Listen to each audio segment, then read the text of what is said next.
Except me and Dr. Kodli, you can mute everybody, everyone. Yes, sir, everyone is muted, sir. You can Okay. start, sir. So the recording has begun now. We can begin now. Yes, sir. Yes, sir, please.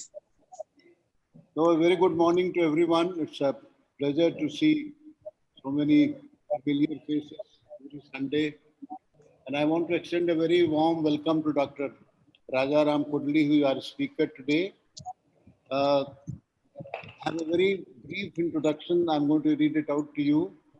Dr. Kodli has done his MTech and PhD from Indian Institute of Technology, and he's basically a technology educator. A former parent of the Valley School, Bangalore. Dr. Kodli is a volunteer at the study center, the Valley School, Bangalore.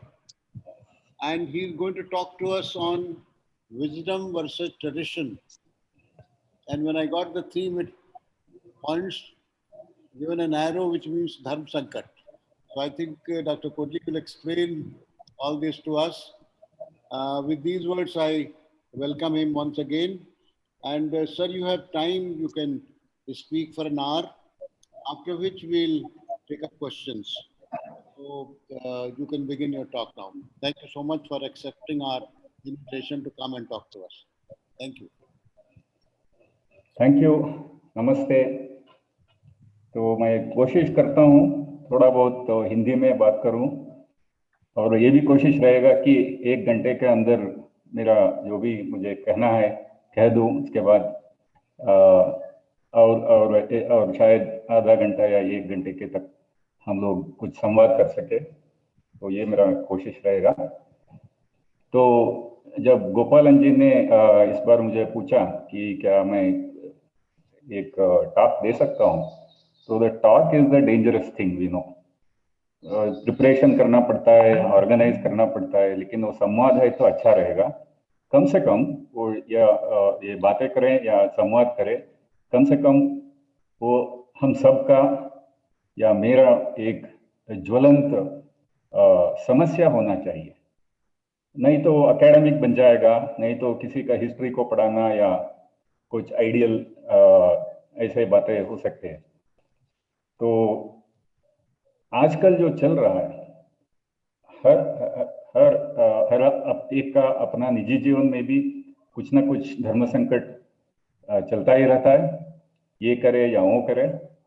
और पूरा देश में, पूरा दुनिया में आजकल का जो क्राइसिस चल रहा है, तो एडमिनिस्ट्रेशन के लिए भी और प्रजा के लिए भी, और बीच में फंसे हुए सारे हेल्थ केयर सिस्टम जो है उसका, मेडिकल प्रोफेशन जो है उसका, तो सबका धर्म संकट चल रहा है आजकल का।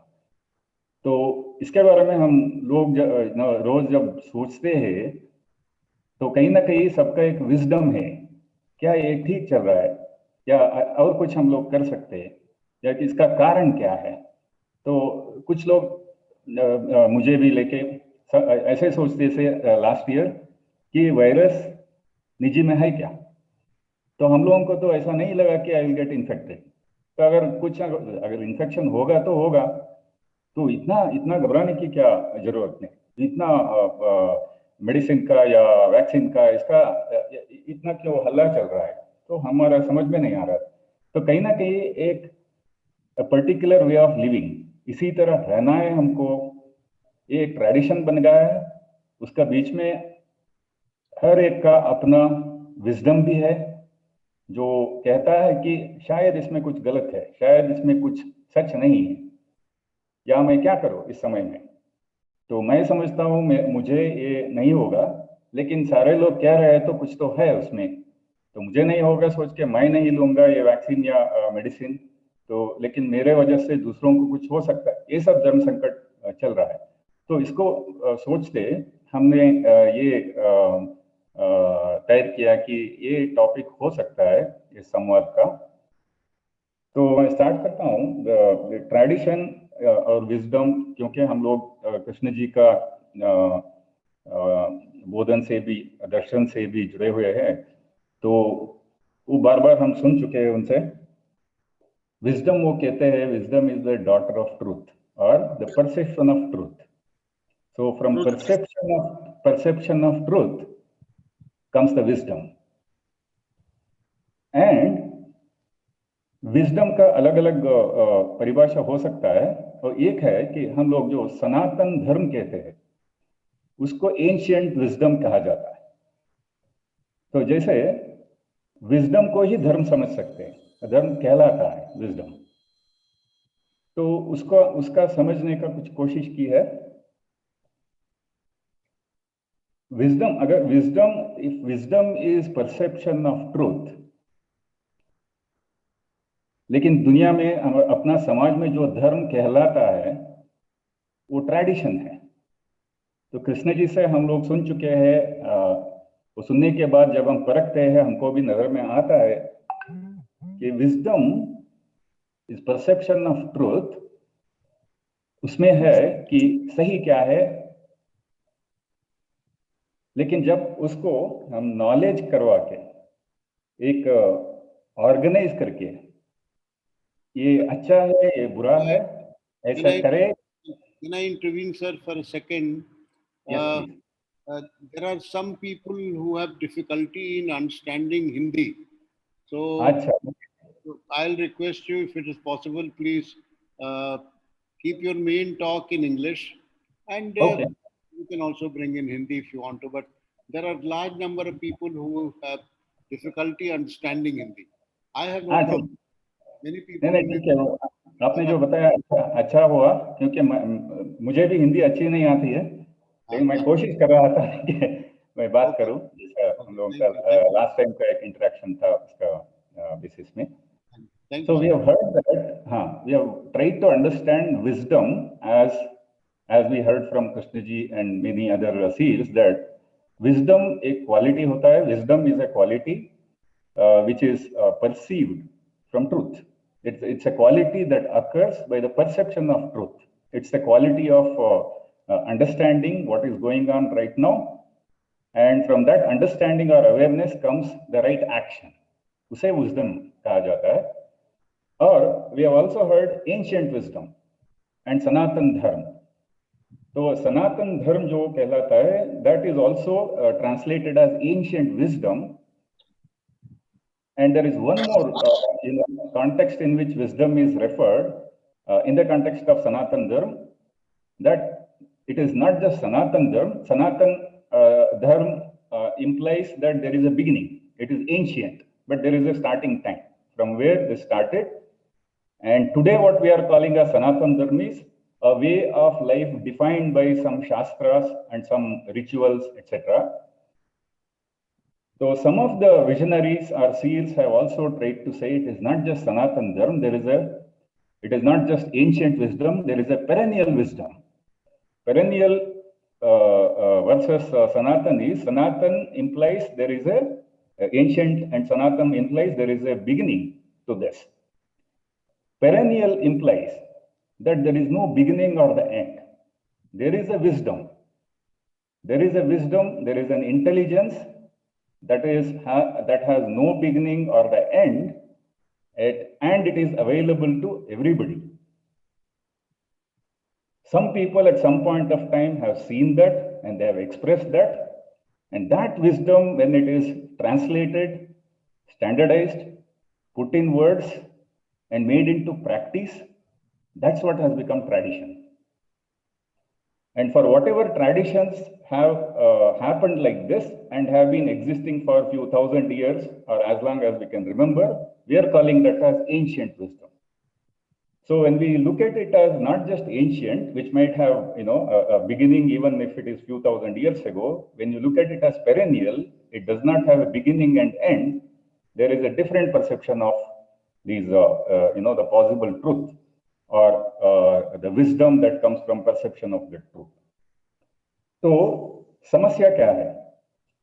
When we look at this so-called traditional society, जिसमें कृष्ण जी बुद्ध जैसे लोग पैदा हुए, उन्होंने कुछ परसीव किया, they perceived a truth which is beyond what is going on around us, and they have tried to communicate also. Everywhere there is conflict, and they talk of crisis in human consciousness.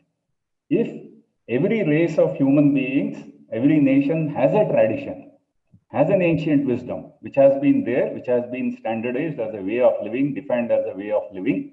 And we have institutions and organizations monitoring that, supporting that, being available to resolve conflicts. Why is there crisis in human consciousness? Why are there wars? If the traditions were actually carrying the truth of the wisdom from which it started, why is there conflict and crisis? That is the real question as we are trying to live healthily in this situation. So last time when I spoke, we talked about how our lives are being, virtually taken over or driven by technology, and the technology happens through one whole stream of wisdom, that is scientific inquiry. And we have heard that the purpose of both science and religion is to find out the truth. Then why is there a division? If both their intent is finding the truth, why is there a division? Why there is, the tradition of religion and then there is a tradition of science? Both of them have similar characteristics. They say their intent is finding the truth, but once it is organized, whatever wisdom has come from some people who could perceive the truth, once that is made into tradition, once it is organized and there are organizations created, inevitably there is hierarchy, there is authority, there is rule book, and there is corruption. So this is what has been visible. Another aspect of this organized wisdom organized into tradition and organized into institutions, is fragmentation of those, the wisdom and the tradition into different dimensions of living, like administration, governance, the vyapar, the business, the education, the profession, then healthcare. When that wisdom traditionalized into institutional processes and bureaucracy is divided vertically into different needs of living, then we have more conflict between them. Though there may be some common objective to all of them, but when everybody has their own traditionalized wisdom, traditionalized into and organized into bureaus, which is their own rules, we are talking of Raj Dharma for the governance. We are talking of Vyapari Dharma for the businessman. We are talking of Shikshaka Dharma in education. Then Vritti Dharma for profession. And Vaidika Dharma hota hai apna profession mein. But there is conflict and corruption, as we are seeing. If everybody is even following their own dharma, Vritti Dharma, Raj Dharma, why is there this conflict? So when looking into that, it appears like that ancient wisdom or the perennial wisdom is about perceiving the truth in the moment. But when the truth perceived is translated into language, written down, made into bureau of do's and don'ts and organized, and there is administration considered as necessary to administer these traditionalized wisdom to the society, then you have all these conflicts. This is what is apparent. I'll go a little bit of, what we have seen in society already. We keep on witnessing even today. When that wisdom is made into tradition, what happens? There is administration of that, and then there is a demand in all these, different dimensions of living, starting from society and family. There is a demand that all others conform to these traditions. Whenever there is a demand for conformity, it violates individuals' needs of the moment, individuals' desire at the moment, individual freedom of action in the moment, and that demand for conformity creates violence. So we can just see that some of this is manifest in Maryada Hatya. So when your tradition becomes your identity, and there is this kind of violence. तो युवा लोगों का तो natural instinct है, हो जाता है, प्यार हो जाता है, they fall in love, and then the tradition has a problem because they belong to different class, different caste, and even today we hear of this Maryada Hatya happening from all over the country. There is no difference really between more educated states and less educated, more prosperous, less prosperous. No, that is happening actually. Then whenever there is this kind of suppression and coercion and the institutionalized tradition or wisdom has to operate on some kind of evaluation measurement. You have rewards and punishment. We have talked about last time. Jaise, how whole the entire education system based on reward and punishment, not allowing child to really discover what is its own dharma. जो कहा गया है, what has been told in our ancient wisdom, that each individual is born with some talent, some instinct, which is called as sahaja pravrutti, which one is born with. The purpose of education is to help that individual, the child, to discover his or her own sahaja pravrutti and nurture that. That is the wisdom of having an education system and educators. But when it is made into a tradition, every child has to start schooling at certain age, and every 3 months, 6 months, 12 months, they should be moving to the next grade, whether they learn completely or not. And that goes on and on for 12 years, 16 years. Throughout that process, you have reward, punishment to coerce them into follow certain pattern, follow the tradition, and meet the goals. That continuously keeps on fragmenting the mind. And we are seeing a lot of implications of that, leading to depression, suicides, the violence and addictions and so on.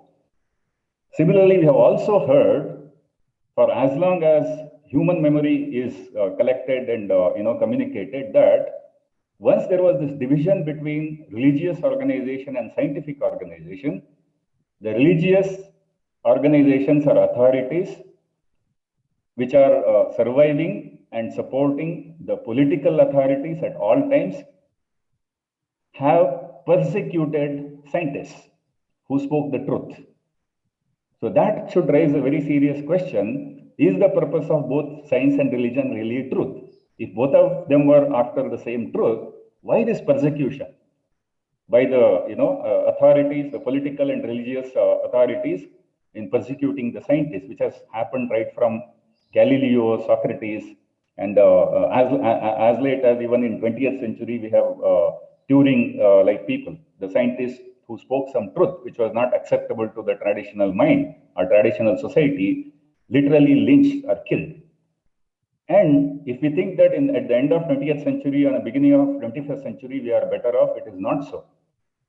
So any criticism coming from somebody who is just following his vritti dharma, like a shikshak, a historian or a teacher or a journalist, they are being persecuted. We have seen that happening in last 10, 20 years.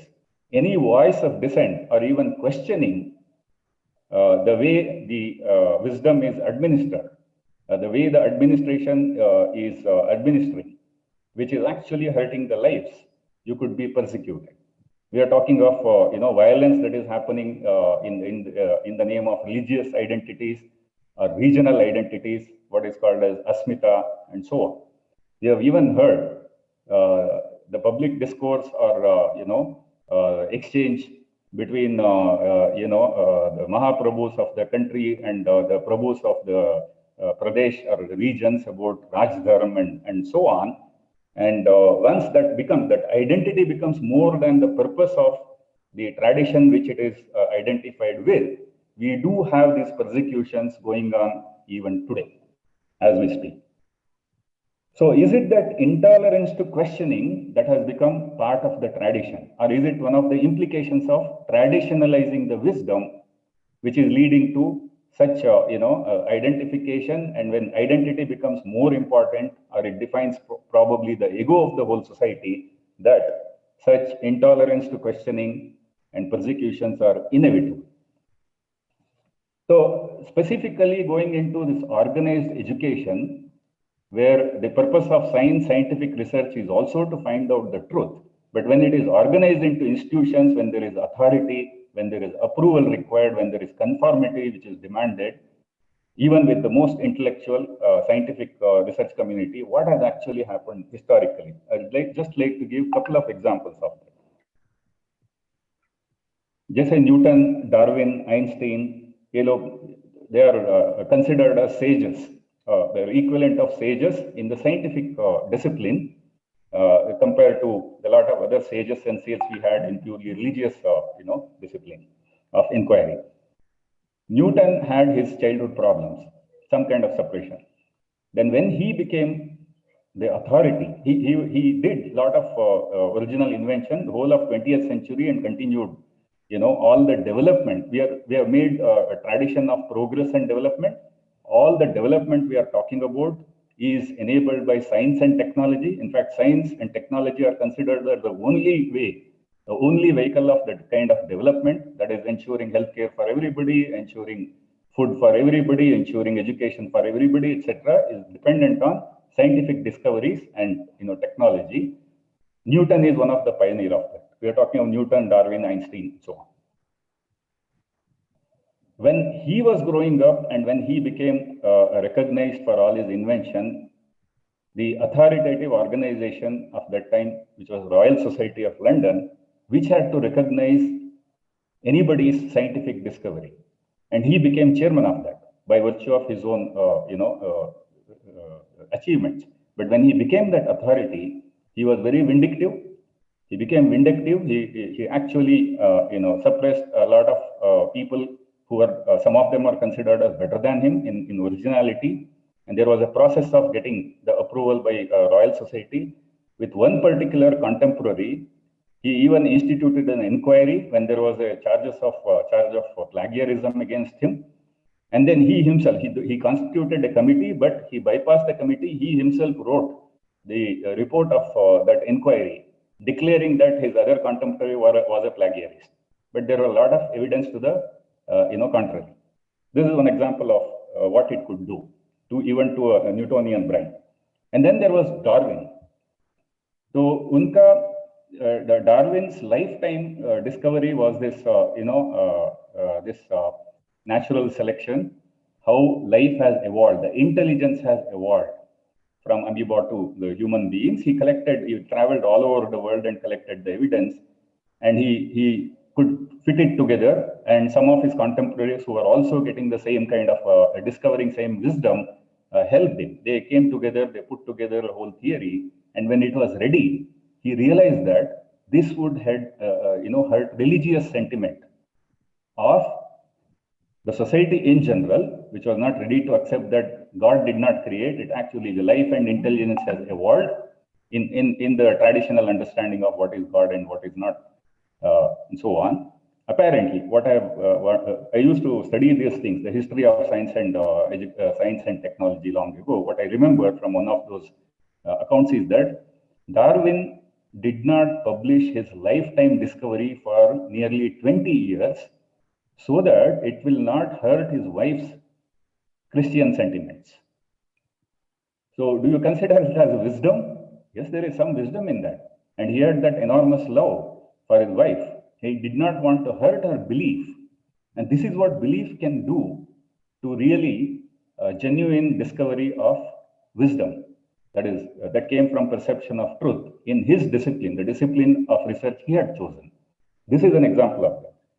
Similarly, you had Einstein. He was actually persecuted in Germany, so he migrated to US, and with the perception of possibility of Germans developing an atomic bomb, one of his friends, he was also a scientist, made him to sign a letter advising the president of USA that they should also start researching the possibility of atomic bomb, because if Germany gets it first, they are going to create havoc. Without really having any evidence that German is actually capable of doing that.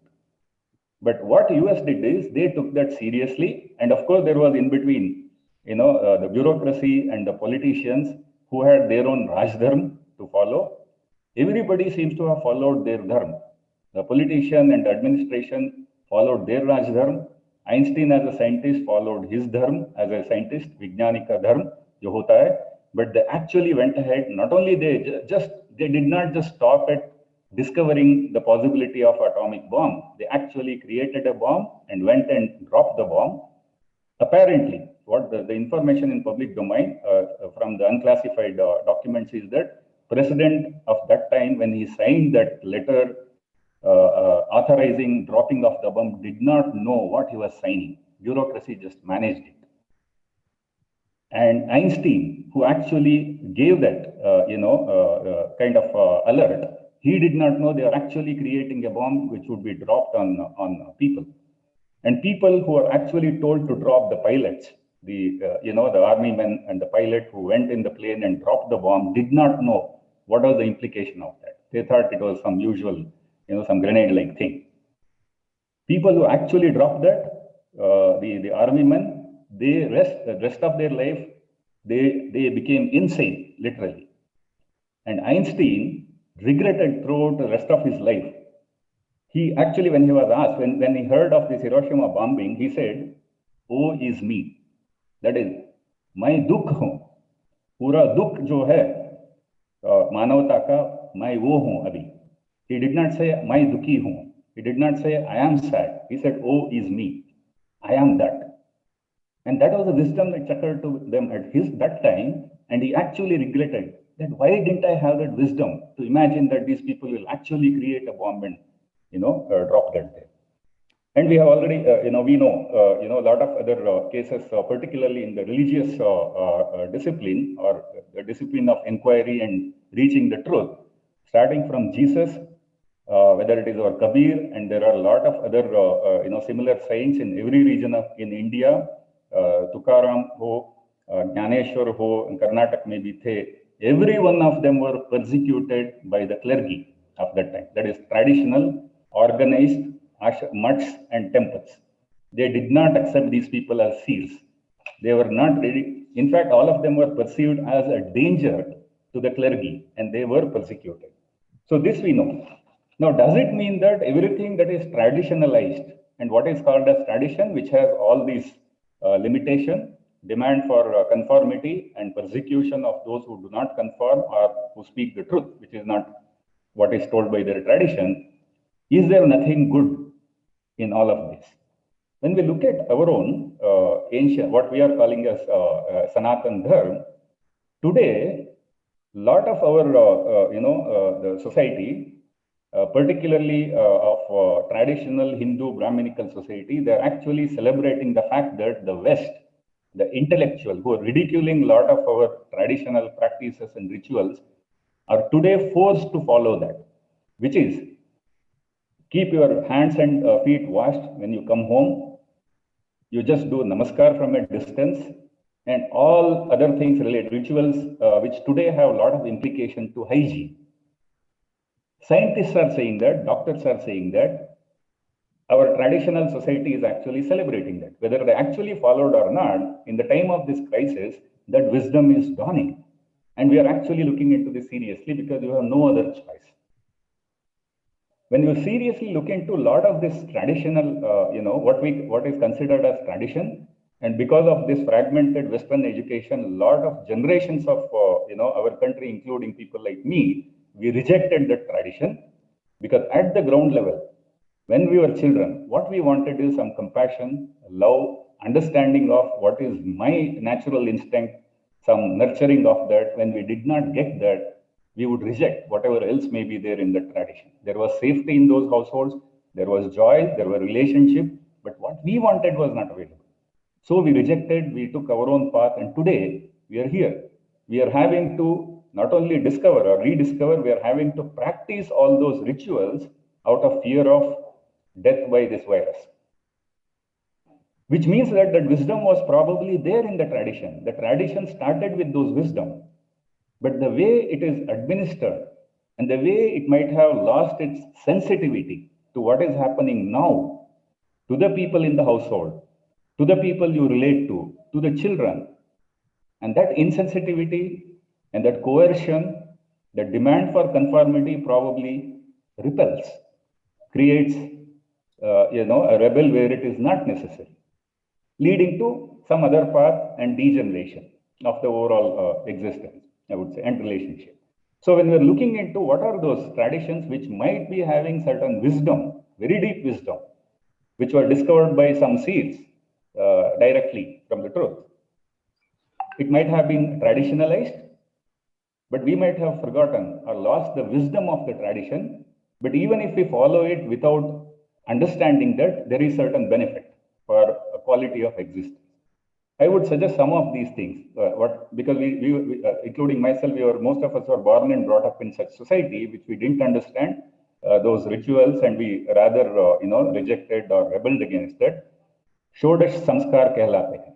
The 16 various sanskars right from the childhood, from naming ceremony to a whole lot of things. There are many of that. We don't have to go into details of that. One particular such traditional ritual, which is supposed to happen very early in the life of individual, is Brahmopadesh, which is equivalent of your baptizing, etc.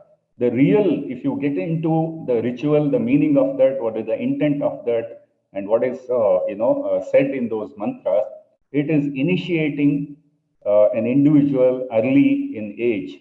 It used to happen at the age of 5 or 6, initiating into this inquiry. What is existence? The inquiry of the kind exactly Krishnamurti says. It is initiating an individual as soon as the intellect starts developing, as soon as child starts asking questions about existence, about relationship, about whatever he is seeing around. This inquiry was initiated. The individual mind was initiated to that inquiry.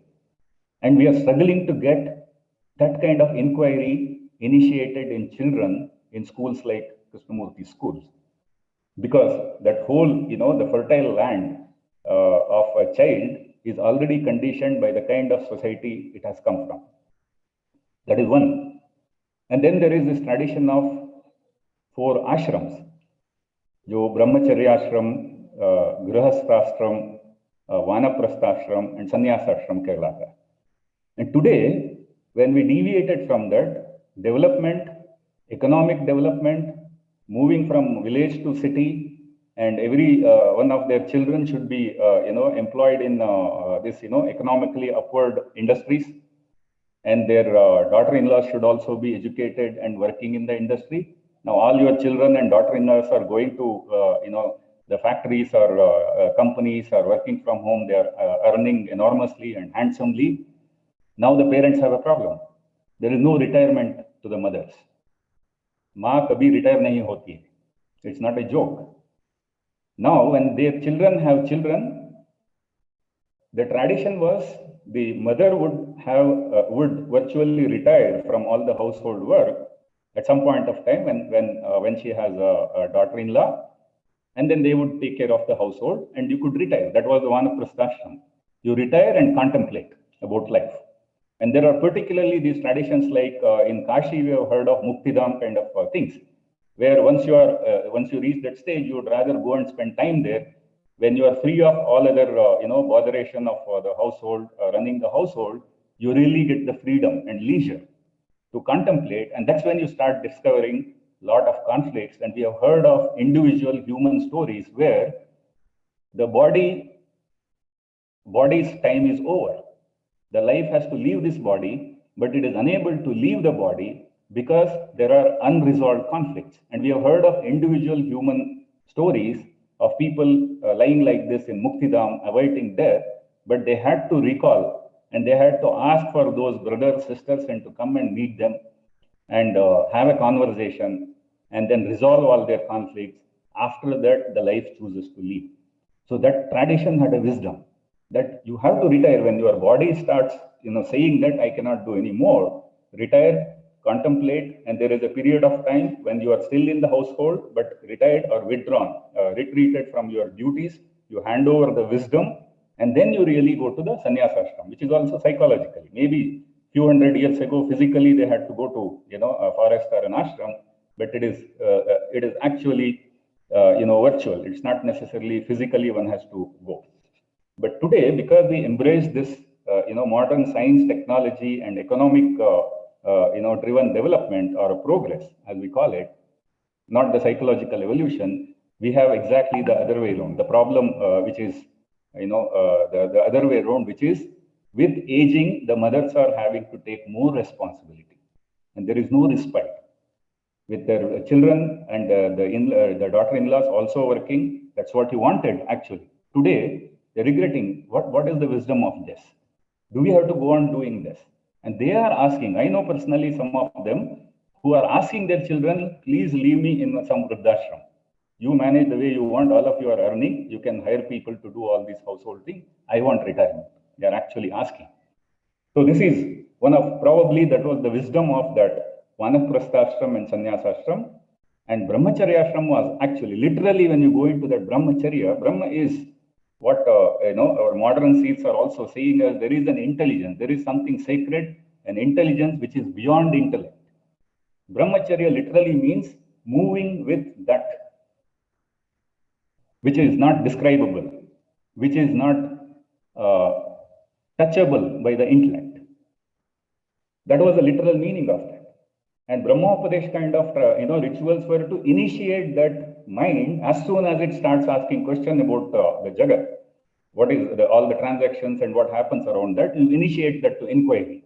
And that is about not only understand end-to-end, samagra jo kehte hai, what is going on outside, what is it doing to you, to your mind.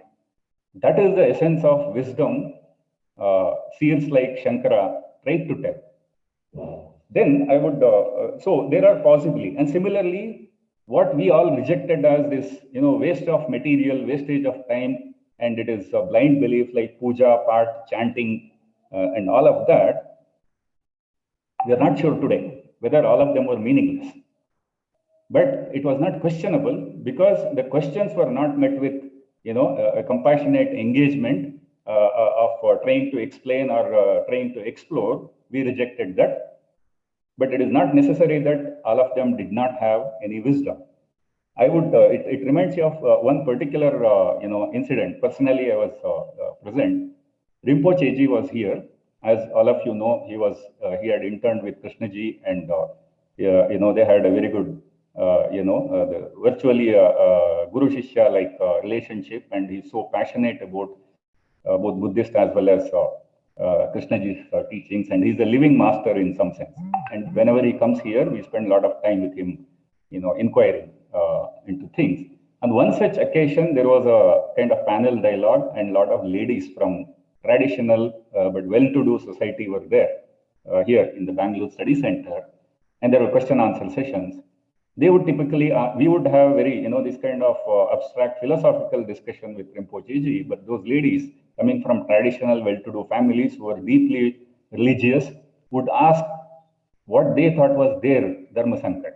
So one of the ladies asked, expressed her Dharma Sankat that she does Satyanarayan Puja every week for the welfare of her husband and children, maybe a couple of children at her household. But her husband and the children do not believe in any good that can come out of this Satyanarayan Puja. They think they are good because of their intelligence and whatever, luck and so on. Not even luck, it's their intelligence basically.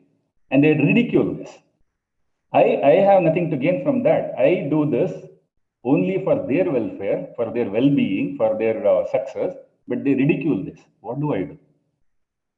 You are also very curious. What would Rinpoche ji say? What he said sounded like, ridiculous, but later on we realized that there is something more he's saying. What he said is, yeah, I am familiar with Satyanarayan Puja. I like the prasad, is what he said. Then we, particularly when we tried to probe, what about all the rituals you have to do? You have to do some alankar and all of that. You spend material to do all that alankar. It has to be done like this and so on. He said that is performing art. And it was not obvious to us. Yes, prasad is very tasty. I like the prasad. And he said, I have been to many Satyanarayan Pujas. And then the rest of that is performing art. It is not easy to, for the logical scientific mind, it is not easy to comprehend that. Then when we, look at the life and a lot of critique of Krishnaji himself, we all know in every one of his public talk, he talks of the yoga being, a circus, and keeping on repeating some mantras, chanting makes the mind dull. And he challenged, not only challenged, he criticized, he was extremely critical of organized religions and the gurus who, appear in various robes and, giving sermons and so on and so forth. And particularly about, repeatedly saying something, assuming that it will give you something, but it's all will dull the mind. But in his biographical accounts, by his close associates as well as anecdotal accounts of people who had interacted with him personally, we know for sure that he was doing yoga. He learned yoga from a teacher. He was doing yoga till the end. He was always doing meditation. He used to chant. Even I have heard one personal account of from one senior friend in the Krishnamurti circles that even sometimes they have seen him carrying Japamala. And then when he was being driven, when he was alone in the car, somebody else was there, an associate was there probably. They have heard him simply chanting something. And we have heard there are recorded, the sessions with the children in Rishi Valley, etc. In the beginning, when there is an assembly, we can clearly hear him sing shlokas, like Dakshinamurti shloka. He has said somewhere it is his favorite shloka, and so on. Now, what do we make out of this? Did he have any dharma sankat that he is having to tell in public? Debunking, ridiculing all these practices as rituals which will make the mind dull, etc., and it is circus, etc. But he himself was following. But anybody who has heard him enough and tried to live the teachings, he didn't have any dharma sankat in that. He was absolutely clear. He was in it when he was doing it, and he was totally in it when he was talking about it, criticizing it. The dharma sankat is in the followers. In the followers and in the rest of the mankind who need not, who may not be following him. In particular, I can say from my own personal interaction with the people around that, when you read his core of his teaching, it is absolutely religious, or the wisdom of our ancient, wisdom is there, or the perennial wisdom is there. In fact, one of the biographical account of a study of his both life and teaching carries this title, that is Perennial Wisdom and Private Passion, which actually proposes that this perennial wisdom, which is endless, without the beginning and the end, keeps on manifesting through some chosen individuals as human beings in their human life, like Jesus, Krishna, Buddha, and then Krishnamurti. And maybe there are many which we don't know. They say that it is the same wisdom which is there. So anybody, either through your Jnana Marg or Karma Marg or Bhakti Marg, if they have touched that wisdom, if they have perceived the truth and they have touched that wisdom, they cannot deny that Krishnamurti was actually speaking of the same wisdom. He had touched that. And he himself has said that many times, and people who are close to him have actually had the experience of touching that, truth in the form of some energy and so on.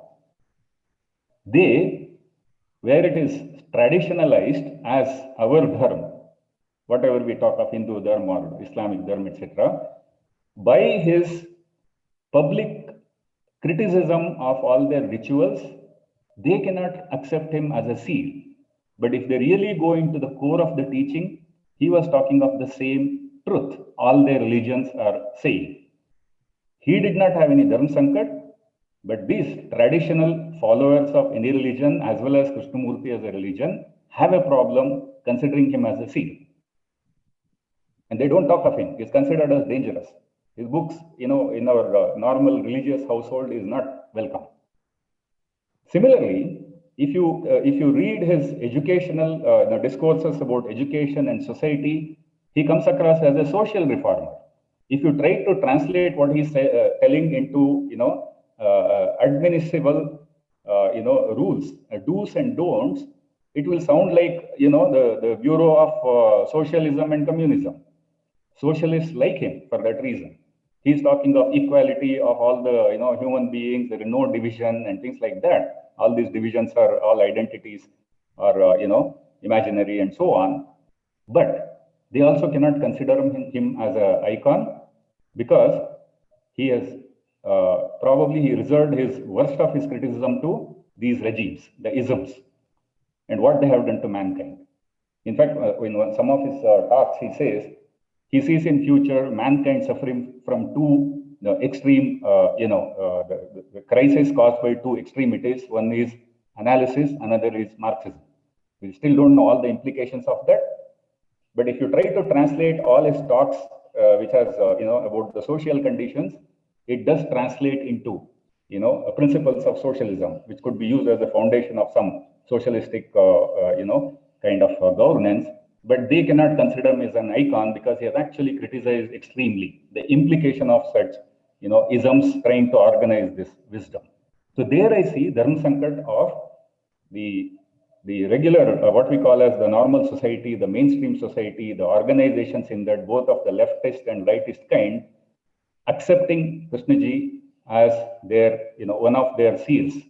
They have a difficulty, but if they really get into the core of his teachings, that's what he's saying. He's saying exactly whatever is the truth of their respective religious wisdom, they have traditionalized. There I see a Dharma Sankat. The same thing with education is also. If you really understand what he's saying, then what he's saying, if you try to implement or try to live that is much beyond the science, maths, and English we try to teach our children in the context of schooling. But that is very difficult because probably the root of that is in actually seeing the truth for ourselves and living the truth. That is possible. I'm just trying to, bring about, when you try to look into really the tradition, the implications of tradition, there are a lot of these problems. There is conflict, there is violence. It has been happening over a millennium, over the, as long as the humankind existed. This inquiry is also happening. But when you look deeper into these tradition, probably there is a seed of this wisdom from which these traditions, happen. Now, this wisdom, particularly as Krishnaji has put it very clearly, he has said many times, teaching is not mine. I am not the teacher. Teaching is for you to understand yourself. It is not mine.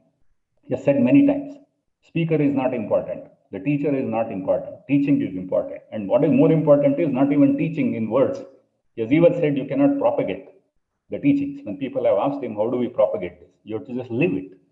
If you live it, if there is fragrance, then the bees will come. You cannot propagate it if you don't live it.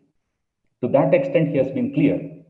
And if the science and technology, the seers of science and technology who discovered some truth out of the nature and tried to make some useful thing for the better living of mankind, if they had the same wisdom, what would happen is actually manifest in some of the scientists we celebrate, like Srinivasan Ramanujan and like J.C. Bose. J.C. Bose was the original inventor of wireless technology. Today, the entire world depends on computer and internet. All e-commerce, online learning, e-learning, everything is e-governance. This has been enabled by wireless communication. The discoverer of original wireless communication is J.C. Bose. But he was clear. He even made it as a motto. He made it as an operating principle of his research institute, which he started in Calcutta, that invention is more important, not inventor. It was his policy not to patent anything. The inventions have to happen for the betterment of human life around us. It does not belong to an inventor. So patenting an invention is a ridiculous thing. He made it a policy not to. So when he discovered this, as usual, because of his authority of Royal Society, he was invited to present there. He took his notebook, that was in 1899. When he was there for a couple of days, he made his presentation to Royal Society. He had published some other kind of papers describing the principle of that. He had demonstrated that in Calcutta. He actually demonstrated that wireless communication for ringing a bell at a distance of whatever, 60 meters or so, and also, firing an piece of explosive and so on. So when he was invited to Royal Society in 1899, he went there and presented. And during his stay, those couple of days of stay there, his notebook was lost. Till today, it is not traced. And 2 years later, it is Marconi who actually demonstrated and they patented that invention of, the radio communication, in which he did not describe what is the principle of that. Much later, it was discovered it is exactly the same principle which J.C. Bose had presented. Even after that, J.C. Bose never bothered to make a claim about that. He never patented that. The J.C. Bose Society in Calcutta, they, including some of his distant relatives and some scientists, etc., in UK and in India, they pursued this matter with Royal Society. After 100 years, Royal Society acknowledged that the original inventor was J.C. Bose, but it did not matter to J.C. Bose. He has actually made this, this statement that inventor is not important. It is the invention, and this, making patent of any invention is ridiculous. Today, the biggest crisis we are going through as a nation, as mankind, we are asking for that. And people are taking this as a business. Apna vritti dharma, vyapari dharma, patenting things and holding it, selling it for profit, monetizing it is a vyapari dharma, vritti dharma, that is protected by the law. And all this is protected by a thing called World Trade Organization's agreement. All nations, including India, have signed. Because of which some of them even patented our haldi and cow urine, and we had to fight. You see, traditional wisdom has been around for thousands of years. All our grandmothers who never went to school knew the use of haldi and cow urine for all medicinal purposes or whatever, purposes. Because you have signed an agreement for some other trade purpose, under that trade agreement laws, somebody could patent that. We had to fight to get it back, just so that we can continue to use haldi and cow urine for all the purposes we had been using for 10,000 years. Same thing with J.C. Bose invention. Similarly, Ramanujan.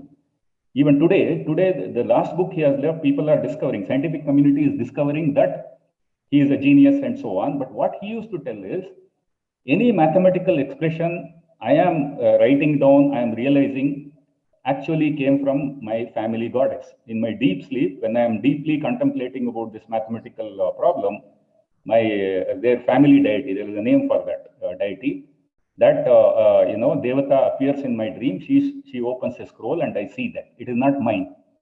And he actually has said this, that any of this mathematical expression is meaningless to me if it is not an expression of God. To that extent, they were actually religious and scientific. They are actually known in the rest of the world for their scientific discovery, but they believe that it is not personal, it is not their discovery, and it is actually a revelation, which is what the definition of wisdom is. It is perception of the truth, and that's it. And that lives from moment to moment, and so on.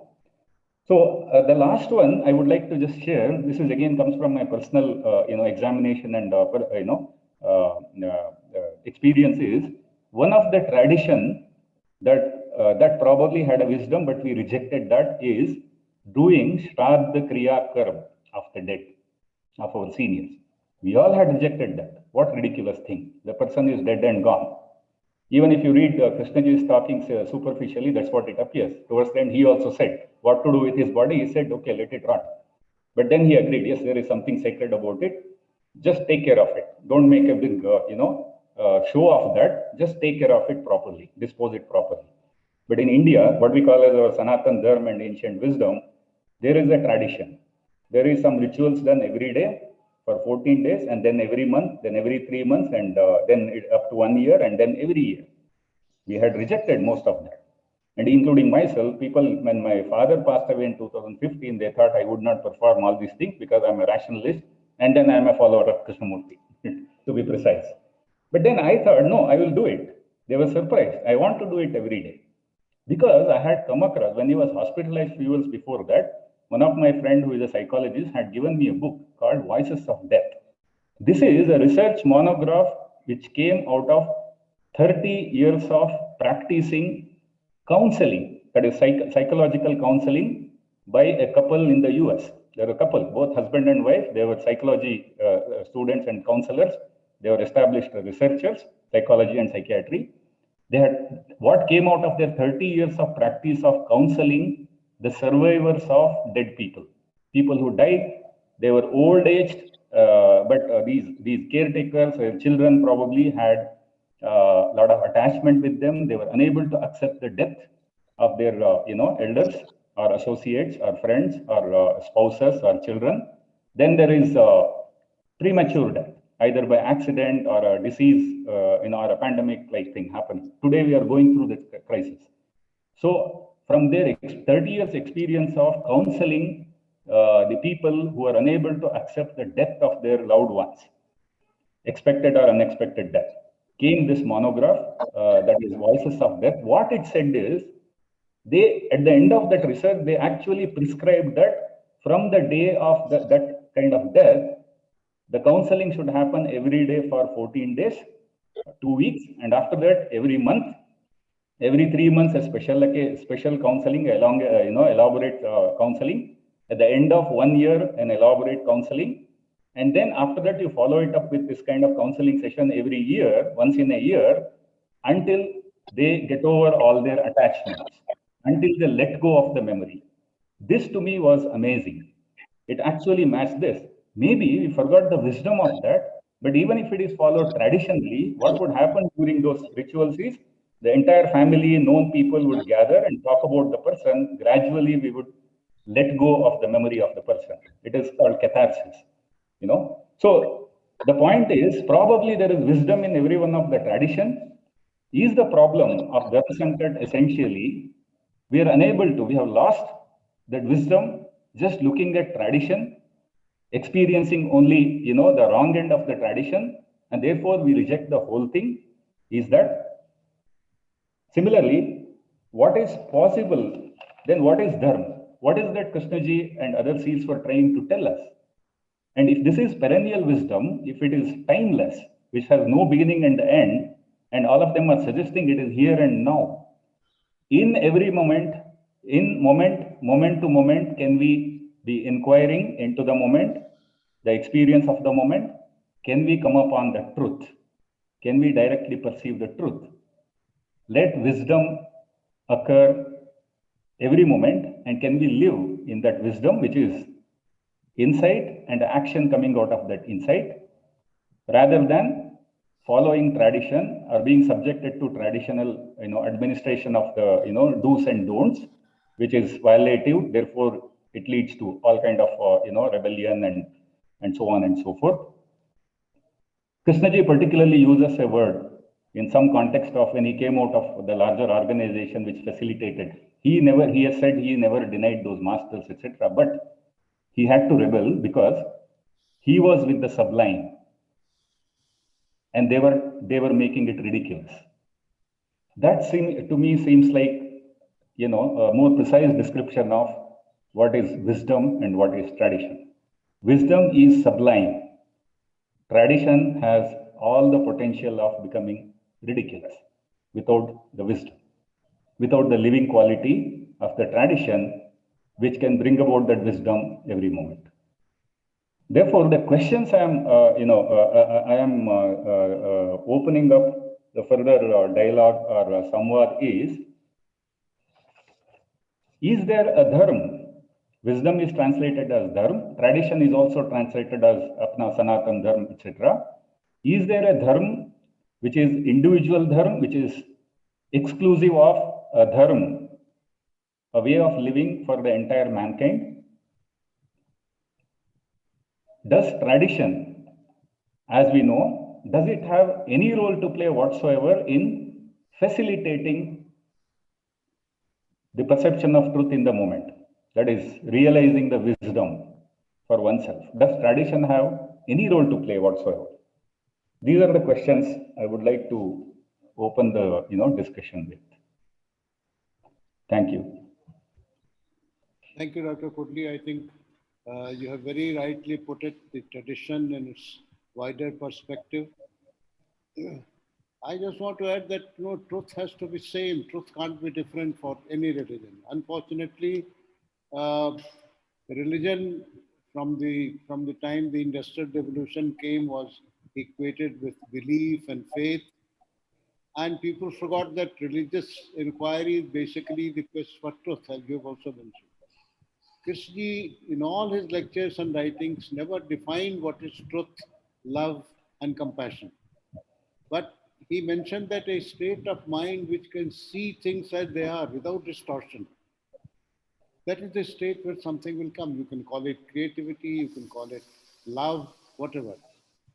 Because, and Krishna at different times said different things. You have rightly mentioned there is a book written by Mr. Mahesh Saxena. He wrote as Mahesh Kumar, The Two Brothers. This has been published by Scott Forbes Publications. And there Mahesh Saxena, by the way, was an IPS officer and he came to Rajghat and met Krishnaji. And, he was a follower of Rajneesh and he was impressed by Krishnaji's teachings and so on. So he asked Krishnaji, sir, did you believe in masters or you deny them? Then he said, I believe in them, but you don't have to trust me.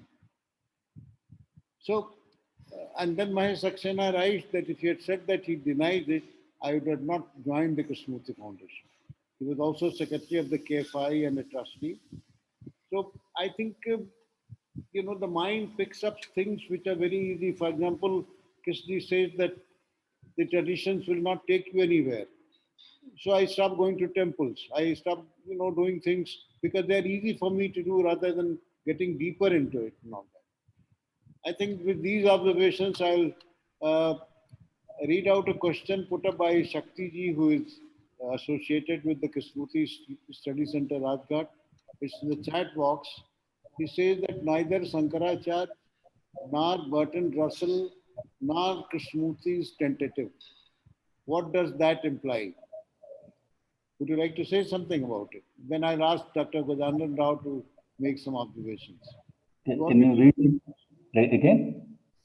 Neither Shankaracharya nor Burton Russell nor Krishnamurti is tentative. What does that imply? Neither of them is tentative, is it? Yes. Tentative. What does that imply? Yeah, not tentative means, in simple English, not tentative means perennial. Is that the sense of saying not tentative? Shakti ji, you want to say something about this?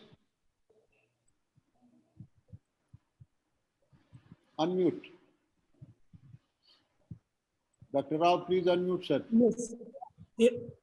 Yes, Yes, we can hear you.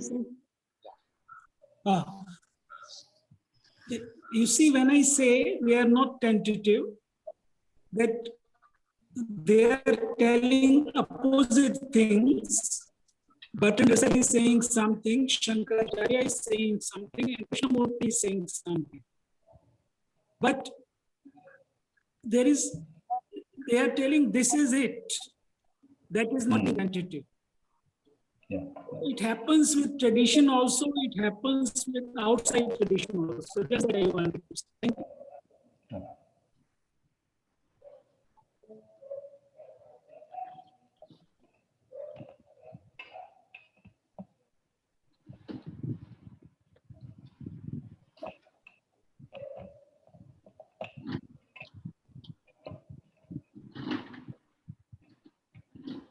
Thank you. Dr. Kundlik, do you want to respond? Yeah. No, I think it is clear. What he is saying is clear. He's saying that they are also saying this is it.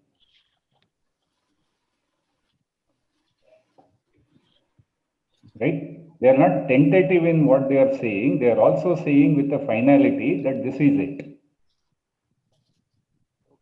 Okay. So it appears that we, as listeners or followers, we do not know from what location they are saying, with what perception of truth they are saying that. Is a very, very, ordinary phenomena, right? We perceive it, we interpret it from where we are. And we could easily make tradition out of it. Because Shankara has said, this is it, I can take those words and make a tradition out of it. Okay. Thank you. Dr. Rao, would you like to make some observations, sir? And then we go to Dinesh Mahamari. Yeah. I know. I really appreciate all that Sri Rajaram said today. Yes, Krishnaji never put tradition away as if it's of no consequence. And with it was related wisdom, there's no doubt about it. And as he said, the living quality of wisdom was more important than the wisdom in the Almirah of all the books that likes.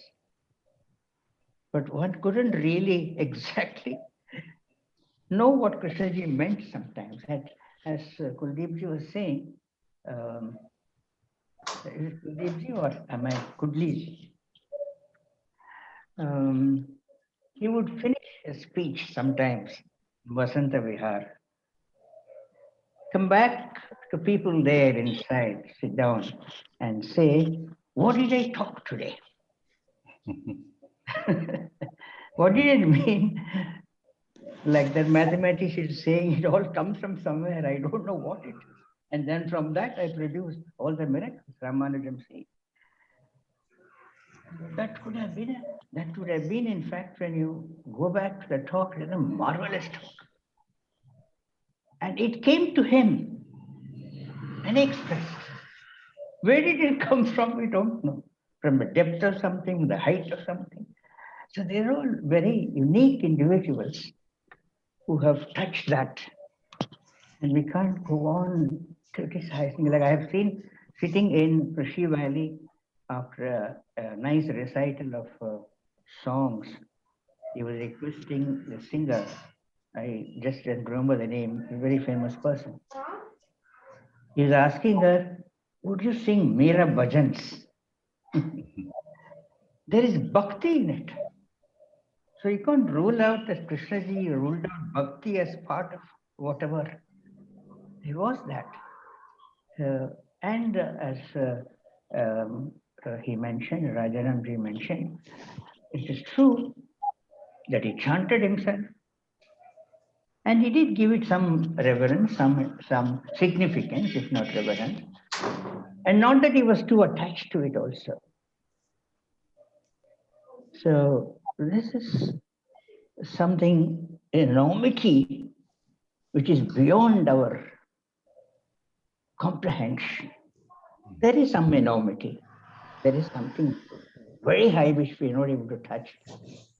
But so we shouldn't also confuse ourselves with a lot of formulas. Of course, there is ancient wisdom. As he was saying, a simple Sukku Kashayam can cure. It can even be a kind of deterrent to corona entering you. Things like that. And then manjal, you say, is it turmeric? So many things are so valuable traditionally, which we ignore sometimes. So it's one thing I'd like to say here in this context, which dissolves everything, if I may be permitted. Not that I have known this, but when you're saying that and talking about it, you're moving with him, that moment at least. Talking about death. An ending to all that we have been. There is life, no doubt. There is an organism which is living, a living organism with all the sensitivities, life in it. And the brain holds knowledge with the cells of the brain, translated into memories and thought. So one finishes off, and the blood supply cut off to all these parts and the oxygenation. There is death of the organism. And everything goes. Knowledge goes. I don't know if wisdom goes. Wisdom remains maybe as a stream. The brain cells die. There is nothing of thinking happening.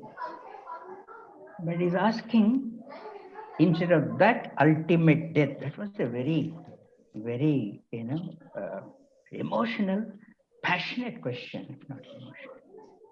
Would you die now? Would you die now to all that you have been through, all that you have been attached, all that you have been attached, will you die now? And then there is the present, dead present, in which no thought operates. There's a different kind of a mind, as Rajaramji said, the quality of mind which is different, which is what is really required to deal with all this. So how can that quality of mind and dimension come in when you die? And that doesn't seem impossible as he's talking. You're with him and that doesn't seem impossible. Lots of things were attached to. Like even today there is Maryada to kill the woman who married a man whom she liked because out of caste. What treachery is that we are going through? So many traditions are stupid. And that's why if you are planting this into children's brain in the schools, will you question? Question everything. Don't take anything as truth till you come to it. It is not, then it is my own first-hand, perception, which has validity, not taken from somebody, something, and Vedas and things. They all have value, their value, but will they stay where they need to be? And the moment-to-moment living, as he also mentioned, Rajaramji, is very important, with completely the past put into the shelf. I think such a thing is possible, although we haven't tried it so much, it looks. Thank you, Rajaramji. You really went into it extensively. Thanks a lot. Thank you, sir. Thank you. Thank you. We can take questions now. Dinesh ji, please go ahead. Ask a question. Sir, what I would like to say, actually people are, as you rightly said, people are not going deeply into the tradition. There is a Athato Dharma Jigyasa is one total aspect, and another is Athato Brahma Jigyasa. Both the Dharma and Adhyatma, both are entirely different things. And if you, as Mr. Shankar was pointing out, what Krishnamurti is saying and Shankaracharya is saying are different. But if we go deep into the Shankar, this thing, Vivek Chudamani, what here Shankaracharya is saying, you first do the Swadhyaya, Shastra Prachiti, then you do the Guru Prachiti, you listen to the Guru, and then you put aside both the things and then you go for Atma Prachiti. So if you go deep, there is not much difference, as you rightly said. So what do you have to say on this? Yeah, absolutely. Again, coming from the same, traditional society, particularly we are Smartas, Shankar Mat, Shankaracharya Mat in Sringeri, Kudli. My name is Kudli, and there is an ancient Shankaracharya Mat started by Shankaracharya himself. And we knew the history of how these mats have evolved. Because you have brought this up, I would like to share this. It may be known already that this entire parampara of Shankaracharya, the mats, the tradition, they have no proof that there existed a person called Shankaracharya. It is one of the, in the parampara of Sringeri Mat, once he did research on that, that is my knowledge. Then they found, or even before that probably, that they were looking into all the scriptures, all the writings with a signature of Shankara. Then they found there are a lot of contradiction. Then it may not be one individual, all of them together, the scholars.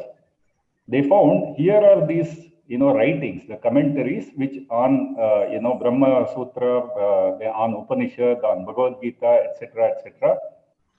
Whoever has written these things which are consistent with each other in what they are communicating, let us call him as Adi Shankara, because there were so many of them available with a signature of Shankara and some without his signature also. So there was no consistency in all of them.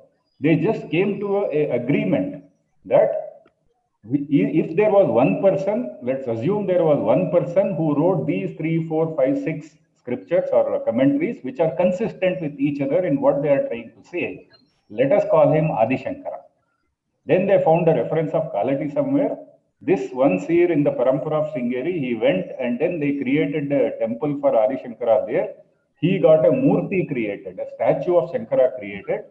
Then they made it into a tradition, like in every small city and town, in Karnataka definitely, I don't know about other places, there is a Shankar Mat, which is administered by these, the main mats, where the central deity is Shankara himself. And actual gods and goddesses will have smaller temples on either side.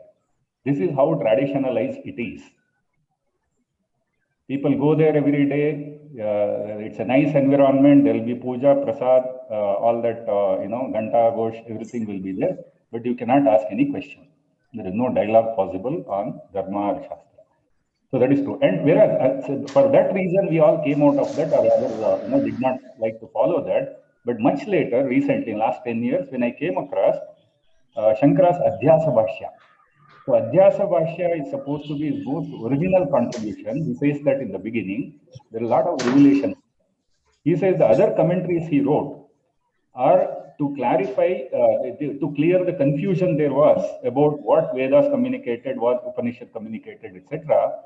But now he is writing this Adhyasa Bhashya to communicate why he had to write that. And in this Adhyasa Bhashya actually goes into, it's a small treatise. It is very scientific. First of all, I was surprised that Shankara was a scientist. It was absolutely scientific exposition in the form of defining a theorem. He defines a theorem and goes on giving evidence to what it is and what it is not. That is negation. By way of negating, he is trying to show what is. So the Adhyasa is the phenomena of the mind which creates the illusion. The projection of the real world, how it creates delusion, that is what is the process of Adhyasa. Apparently, the researcher who brought out this Adhyasa Bhashya is Professor Ramchandra Rao. He was a traditionalist and also he was a psychologist, psychiatrist. He dedicated his rest of his life, he was a professor in NIMHANS. When in NIMHANS, they decided to split the discipline into psychology and psychiatry, two different departments, so that you will have two different head of department. This person resigned, protesting against the division. He said there is no division in psychology. Rest of his life, he lived up to 81 years. He was only teaching, Adhyayan and Adhyapan of all our ancient wisdom. So he used to do such research and publish monographs. Adhyasa Bhashya is one of that. Where he says this Adhyasa is not found in Vedas and Upanishad. It is heard only in Buddhist teachings and No, what I was saying, actually, the wisdom, if we consider, the wisdom is same if you go deep. Right. Exactly. If you read that Adhyasa Bhashya, what he is trying to tell is exactly same as what Krishnaji has said. How the mind gets into delusion. It's all about that. Thank you. Thank you, Dr. Kotli. We have questions. Yes, Harish ji, please unmute yourself. Yeah. Okay, thank you very much. I would like to make a few observations and just a minute. Yes, okay. First of all, a word about Mahesh Saxena. Not very important, but still because his name was mentioned. And for several years at Rajghat, we were neighbors. Mahesh ji was indeed an IPS officer. At the pinnacle of his career, it was he who was sent by Mr. Charan Singh to arrest Indira Gandhi. But when Indira Gandhi was coming back to power, then he knew that he was not safe. So he took refuge in the ashram near Almora, the Mirtola ashram. Traditionally, he was a devotee of Swami Krishna Prem, an Australian monk, a Krishna devotee. And interestingly, and Mr. Sri Gajanan Rao sir may be remembering, for a while he was the secretary of KFI. Yes, thank you, sir. Okay, a couple of things I would like to share with friends, call it my observation, call it perception, whatever it is. While attending Mark Lee's exposition and his talk, he said one amusing thing, interesting, maybe full of tremendous wisdom. And he repeated twice, thrice. Krishnaji told him, Mark, color is God. If color can be God, certainly there is some mystery about color. It is not without probably rhyme or reason that none of the Hindu incarnations, major gods, are fair complexion, whether it is Rama or Krishna or Shiva or whatever it is. So if color is God, then of course sound is also God. So it doesn't matter whether it is Satyanarayan Bhagavan Puja or anything.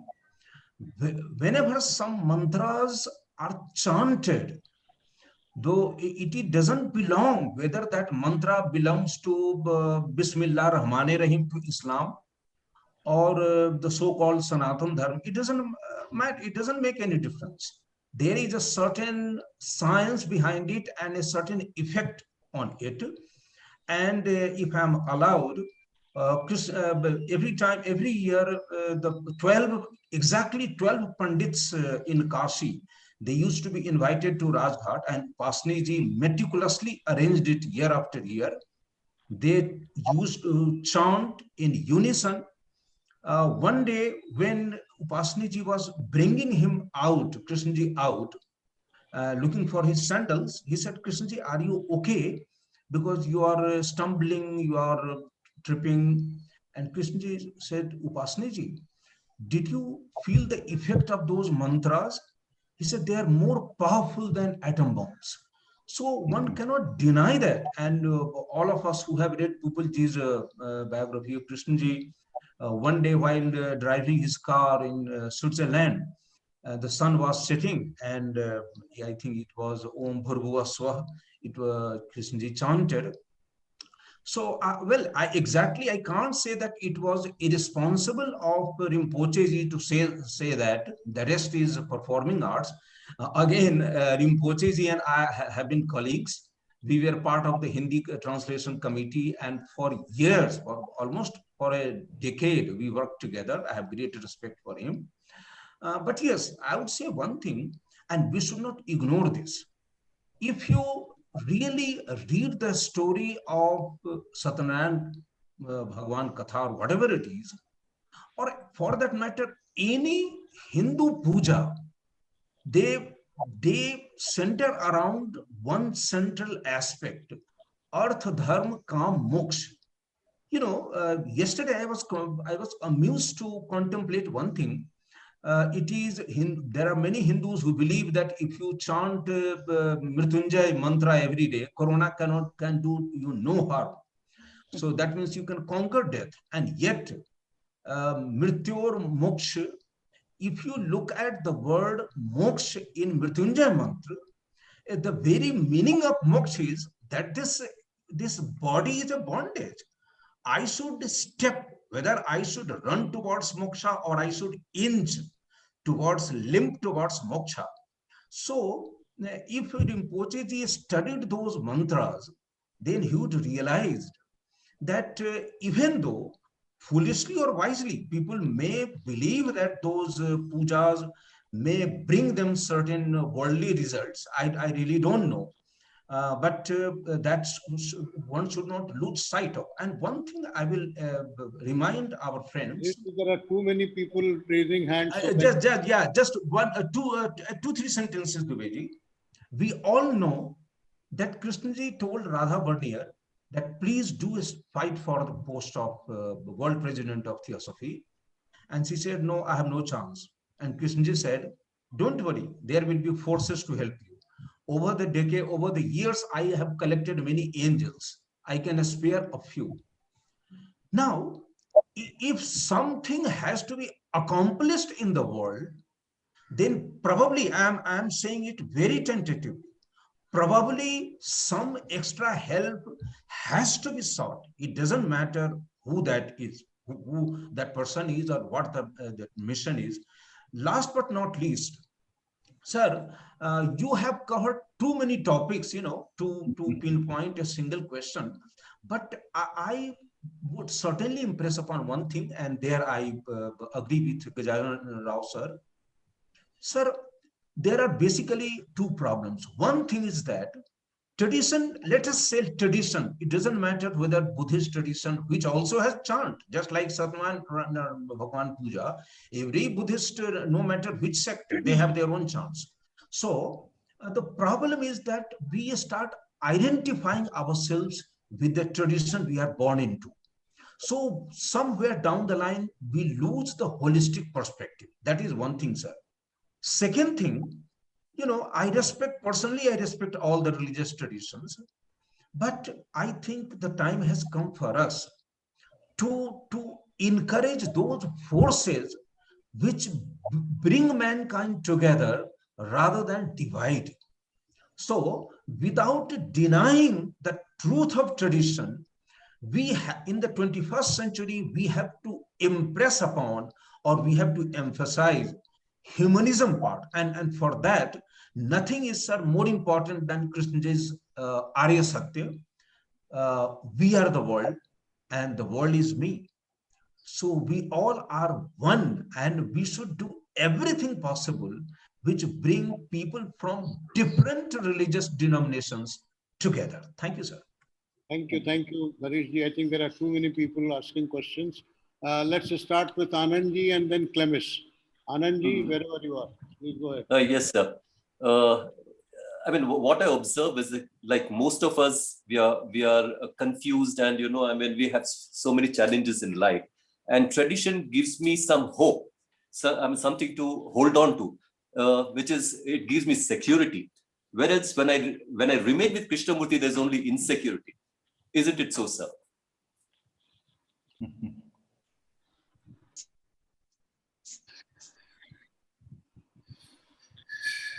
Dr. Kodli, would you like to respond?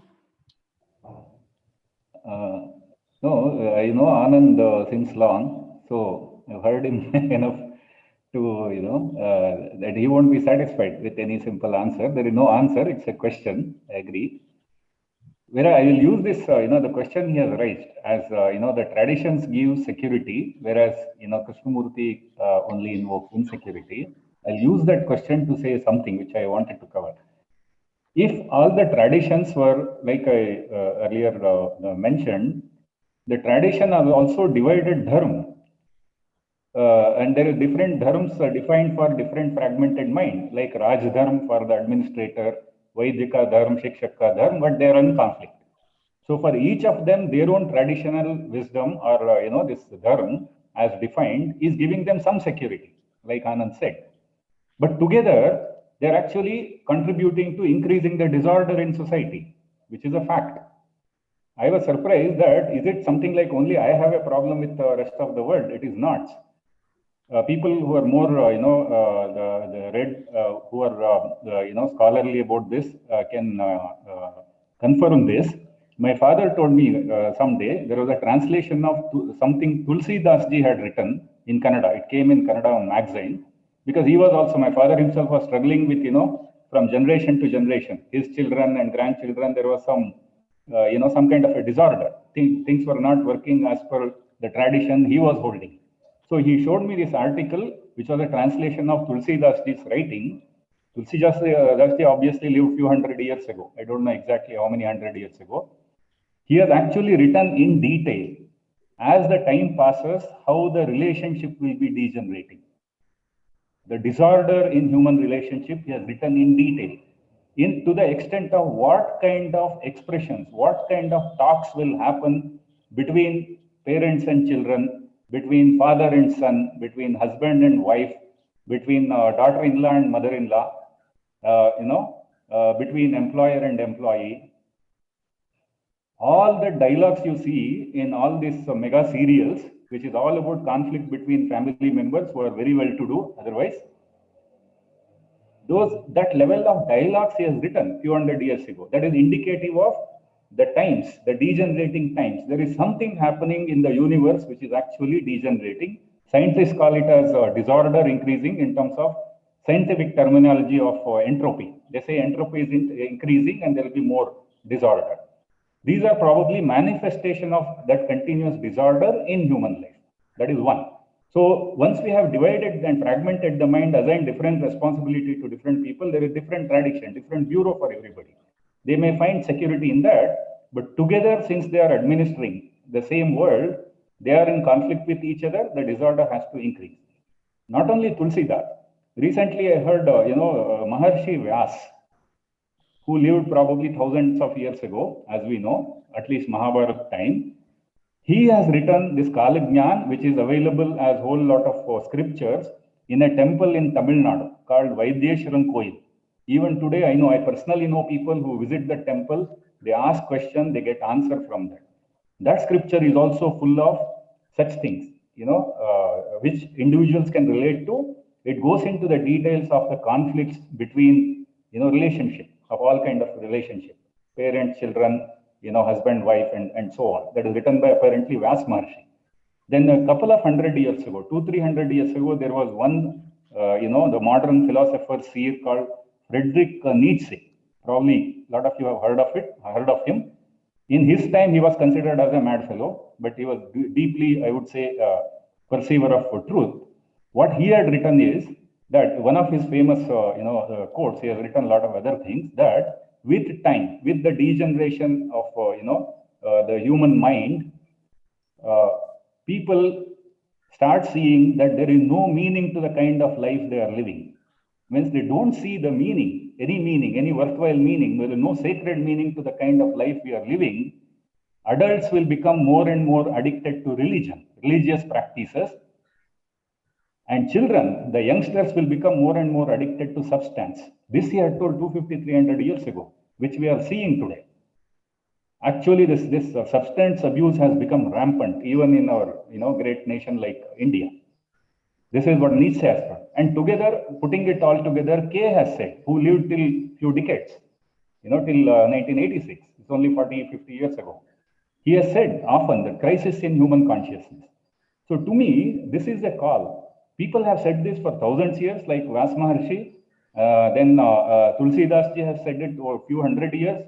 Krishna ji has said it few decades, that this living in the moment, for every individual to be enabled and initiated to perceive the truth in the moment and live from wisdom to wisdom, from insight to insight, moment to moment, is not a choice. As we are living in India, we are consumed by all these fragmented, minds and the system they are administering. The medicine, the progress, the non-essential style of living, and everything. Today we have a serious crisis. If this does not, initiate us to this inquiry, living by our own wisdom, our own insight, what will? Thank you. So Krishnamurti is right that we have to understand there is no security whatsoever in your science. There is no security in your healthcare system. There is no security in your aeroplanes and IT system. There is no security. Going abroad for earning more, there is no security. And there is in vaccines, there is no security. In injection, there is no security. In government, there is no security. Whom do you look up to today? Supreme Court is having to give an order to governments to supply oxygen. What is our problem? There is so much oxygen available. Even now, you step out of any city, within 10 kilometers, you will find open space. You can live in 1 acre per person. I just looked up India's map. Just look at the census map. The population density only along the Ganga leading up to Calcutta. Calcutta is maximum. The density is, it has crossed 1,000. It's about 2,000 per square mile or square kilometer. Along the Ganga, it is about 1,000 per square kilometer. The rest of the land is open.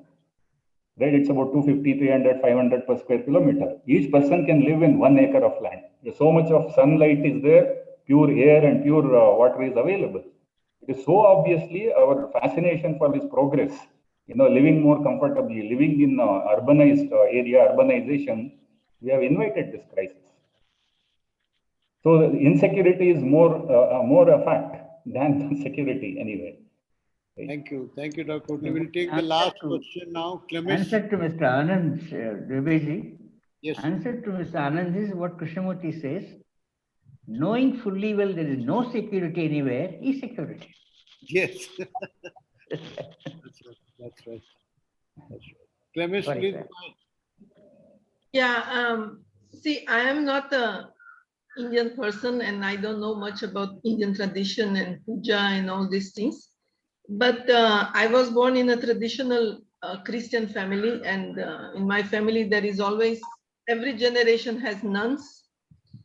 But the thing is, my feeling is that what Krishnamurti is saying is that we have given too much importance to tradition and we take it for granted. And when we take something for granted, we stop learning, we stop inquiring. And he is calling our attention that we should not do that. That's my feeling. And my feeling also is that there is nothing wrong with somebody likes to go to the temple or to go to the church or whatever. Nothing wrong with that. As long that the person keeps an open mind and don't have this feeling of this is it, because it may have been for Christ, but it is not for me because I cannot see what he saw. So if we can take things lightly and not have this dogmatic approach to anything. You know, I didn't go to church for many years. I let go going when I was 15 years old. My mother never understood, but I never talked to her about this because I respect her feelings. I respect her way of life. And I feel this is the important thing, this respect. Those who feel meaning in it, let them go. There is nothing wrong.